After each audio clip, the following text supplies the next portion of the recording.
Yes, very happy to be joined again by Nick Buckley. Last time I spoke to Nick, he was running as an independent candidate for Mayor of Greater Manchester. Did very well, actually, in the mayoral elections. The last time we spoke, I think it was the same week, Nick, as you were due to run. And of course, Burnham got back in there, Reform came second, but you came a very respectable third in Manchester. Now, he describes himself as just a man on a mission, and there's a saying around where I come from, still waters run deep. I'm sure there's more to you than that, Nick, just a man on a mission. I'm sure you're up to stuff behind the scenes, are you?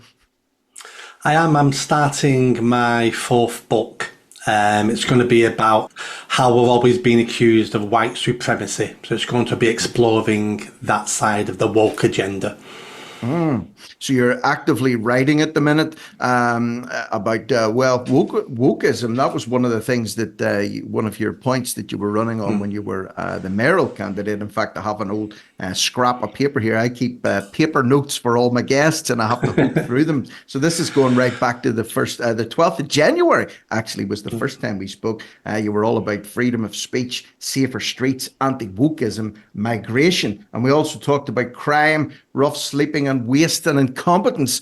None of those things have become any less relevant now that we're into July than they were back 6 months ago. And in fact, Nick, dare I say, under this new Labour government, we need to be more concerned about those things rather than less concerned about them.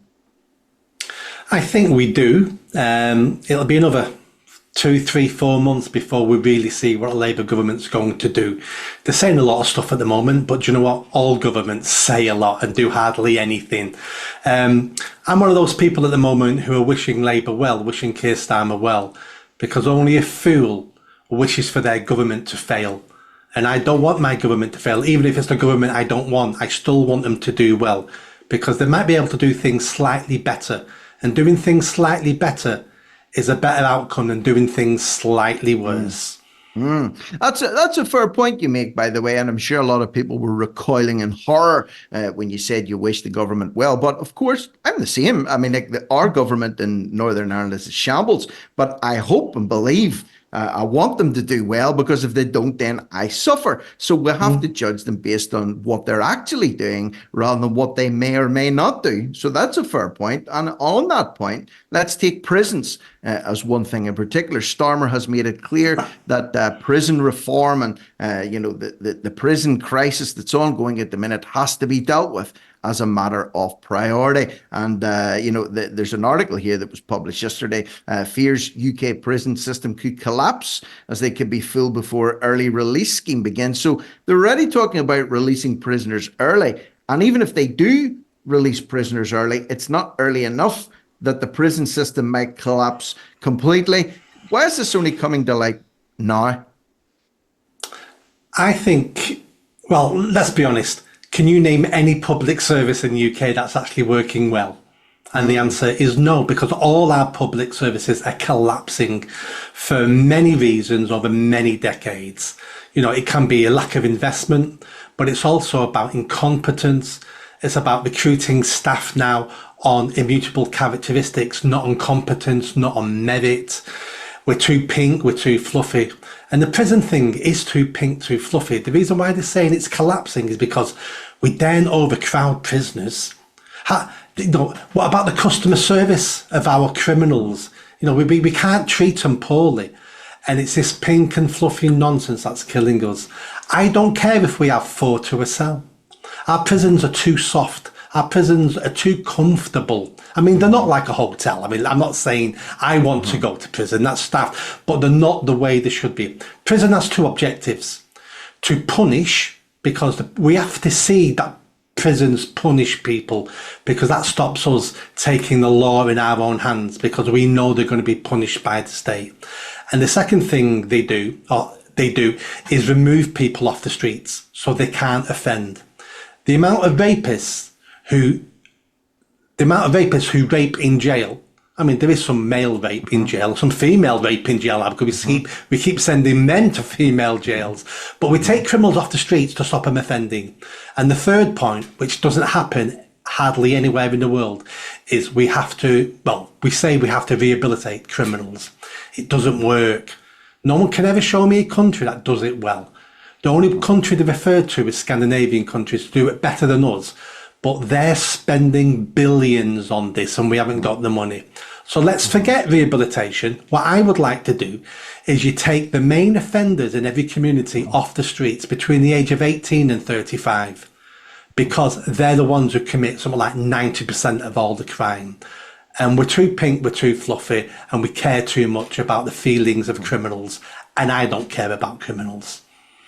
No, and people are probably saying, well, it takes time to expand prison capacity. Yeah, that's if you're making a reinforced concrete blocks with steel doors on it, but you don't have to use that to incarcerate people. You can incarcerate people very cheaply. I know because I've seen it being done in various other parts of the world, very cheaply indeed. All you need some barbed wire and a few guards with an AK-47 told to shoot on sight anyone that tries to scale the fences. And all of a sudden you have yourself what's called a prison compound. Now, of course, that's an extreme view on things, but I'm just saying where there's a will, there's a way. So we don't need huge amounts of money to do this, and we don't need a lot of time to do this. Solutions could be brought forward sooner rather than later. Yes, in conversation this morning with Nick Buckley from Greater Manchester area. Nick, we're talking about the prisons creaking, creaking at the seams, according to the government. Prisons. The scenario is, by the way, if prisons do become completely full, criminals can't be moved on from police cells. Official modelling suggests that custody suites across the country would run out of space within 3 days, making normal arrest procedures impossible. So that's factual information. I'm not going to say it's crime pays, but it seems to be now is as good a time as any to be a potential criminal, because you got to be looking at that going, well, if it does creak and it does collapse and they can't arrest me, or at least arresting me and holding me is going to become very difficult. Will this encourage crime? I'm not sure it'll encourage it, because we have enough as it is. It's just one extra thing that people will think about how our criminal justice system doesn't work. So they will be less fearful. The chance of getting caught for any crime is so slim in this country that most criminals don't worry about it. But I've got two quick solutions that the government could implement almost straight away. The first one will free up 12% of all prison places. Did you know that 12% of criminals in UK prisons are foreign nationals? Let's deport them. Let's open the cells today, get them on planes, regardless of how much they've served of their sentence, and let's deport them with a caveat of, you are never allowed back into this country. And if you come back into this country, you're going to serve a 2-decade sentence because you're expelled for good. That frees up 12% of prison places overnight. The second thing I'd start looking at is non-violent criminals, first offenders who are non-violent. Of course, we want violent offenders in jail. But let's look at someone who's done some fraud and they should be sent to jail and should be punished. Why don't we implement a new system of house imprisonment where we lock them up in their houses? We have the technology now. They can be tagged. We can have systems in their house where the bell goes, they've got to put their thumb on the computer within 30 seconds. And if they breach any of that, then they go to big boy jail then. But them living in their house costs us hardly anything. They're being punished for a first offence. We've taken away some of their rights, and that keeps them out of jail. So there's lots of things we can do, but no one thinks outside the box. No one got any new ideas. It's just more of the same, except we need more money. We're failing, but we need more money. More money, more money, more money. And the house arrest thing actually is a great suggestion, one that you don't hear. In fact, you don't hear it at all. But the tech is there as well. Of course, whenever some offenders are released, they get ankle tags, and they have to report to a custody suite or a probation officer, a certain amount of times every week, and they have a curfew placed on them. The tag will be able to monitor that. So of course, that's as good a suggestion as any. Of course, they're not in prison being punished in inverted commas, but being confined to your house as well, although it's a lot better than being in a prison, you still lose that freedom to come and go as you please. And the other solution about deporting all foreign nationals who have committed crimes, 100%, because don't forget, when they're staying there at His Majesty's pleasure, they may be at His Majesty's pleasure, but it's you and I are paying for them to stay at His Majesty's pleasure, and it's about 50 or 60 grand a year per head. So that's a lot of money. Exactly. The average prisoner costs 40 grand a year to be placed in prison. 40 grand. Dangerous criminals in the Class A prisons, it's something like £86,000 a year.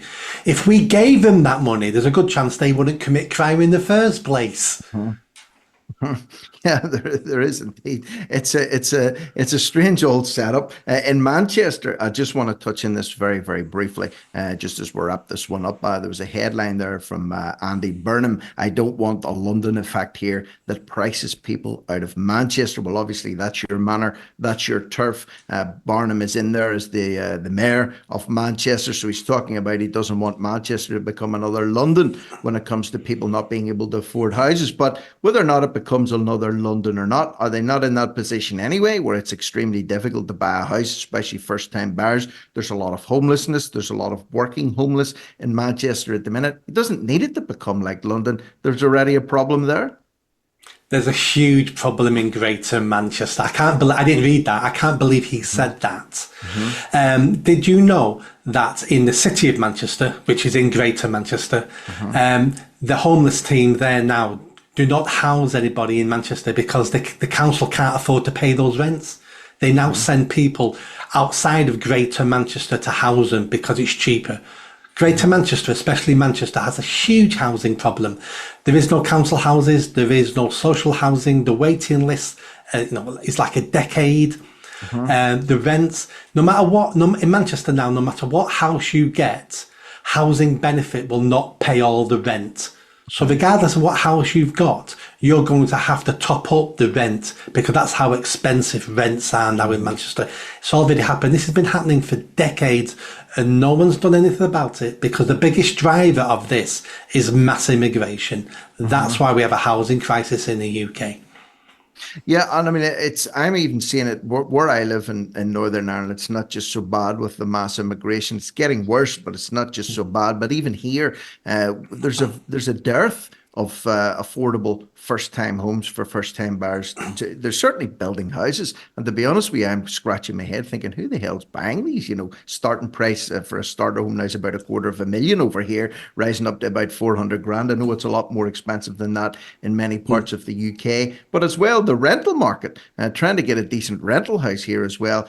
I don't know how many people applying for each property. I think it's about 20 people are applying for every rental house that comes up, which means 19 out of 20 aren't getting a rental property. So what position does that put them in? It's quite grim over here. It's certainly grim up in your neck of the woods. And if London's anything to go by, I don't think really Manchester can afford to hit those peak levels of massive rents and complete lack of housing. Otherwise, people will be spending £1,000 a month living in a living room, probably a shared accommodation thing, terrible conditions with not a lot to show for it. No, exactly. And we need to have a national conversation about this. It's not just mass immigration. There's other factors as well, such as divorce. So, 50 years ago, you'd have a man, woman, 2 kids living in one house. They're now divorced. They now need 2 family-sized houses because they both have the kids at weekends and look after the kids. So that one family that only needs one house now needs 2 houses. We now have so many single people now, so every single person now needs their own accommodation. All this is putting demand on housing supply. And then when we start looking at the price of rents, which are crazy in Greater Manchester, especially in Manchester, we need to understand that 20 years ago, we started making being a landlord a really good business decision. And that started driving up rents. And then we started getting foreign investors. Most of the flats in Manchester city centre, these lovely, fantastic high-rises, the vast majority of them are owned by foreign nationals who buy them, sometimes to rent out, but buy some of them just to keep empty because they're trying to get their money out of their country in case their country goes belly up or their government turns nasty and wants to confiscate everyone's money.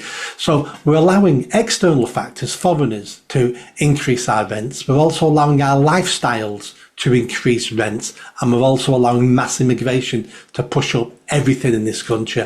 But we need a national discussion to decide what we want and on what we're willing to accept. Yeah, and just to finish this conversation off, like I said, whenever we first spoke way back in January of this year, we were talking about, migration. We were talking about crime. We're talking about rough sleepers, which we haven't even touched on here. Set Mm. aside from people not actually, sofa surfing or living in their cars, people still sleeping on the streets of Manchester, and of course the prison situation. None of this has changed since the last time we spoke. If anything, it's got worse. So let's finish it on an optimistic note.